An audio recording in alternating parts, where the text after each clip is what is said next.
أعوذ بالله من الشيطان الرجيم.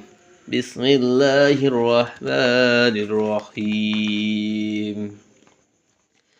ياسين